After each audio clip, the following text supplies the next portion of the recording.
జీవన్ రెడ్డి గారు మాట్లాడే మాటలు చాలా హాస్యాస్పదంగా ఉన్నాయి. కాంగ్రెస్ పార్టీలో ఉండి 14 సార్లు కాంగ్రెస్ పార్టీ బీఫామ్ ఇచ్చి ఈ రోజు ఈ స్థాయిలో జీవన్ రెడ్డి గారు ఉన్నారంటే అది కాంగ్రెస్ పార్టీ పెట్టిన భిక్ష అని మర్చిపోయి ఈ రోజు గౌరవ ముఖ్యమంత్రి గారి గురించి, అదేవిధంగా పార్టీ గురించి, ప్రభుత్వం గురించి నోటికి వచ్చినట్టు మాట్లాడుతున్నాం. నీదైతే ప్రైవేట్ లిమిటెడ్ కంపెనీ అని చెప్పి జీవన్ రెడ్డి గారు మాట్లాడుతుండ్రో, ఈ రోజు జీవన్ రెడ్డి గారు కల్వకుంట్ల ప్రైవేట్ లిమిటెడ్ కంపెనీలో చేరబోతున్నారని ఒక విషయాన్ని వారు మర్చిపోయినారు. ఆ ప్రైవేట్ లిమిటెడ్ కంపెనీలో సొంత కూతుర్నే ఉపేక్షించకుండా బయటికి వెళ్ళగొట్టి ఆ కంపెనీలో కేవలం ఇద్దరు ఉంటారు, కేటీఆర్, కేసీఆర్.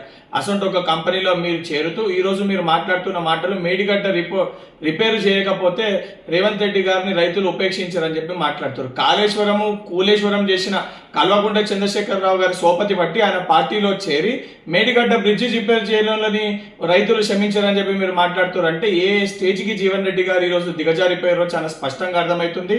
జీవన్ రెడ్డి గారు బీఆర్ఎస్ పార్టీలో చేరికతోటి మీ యొక్క రాజకీయ చరిత్ర, మీ యొక్క మొత్తము మీ గత ఏదైతే 40-50 ఏళ్ళ మీ చరిత్ర మొత్తం కూడా భూస్థాపితం అయిపోయిందని చెప్పి ఈ రోజు యావత్ తెలంగాణ ప్రజలు భావిస్తారు.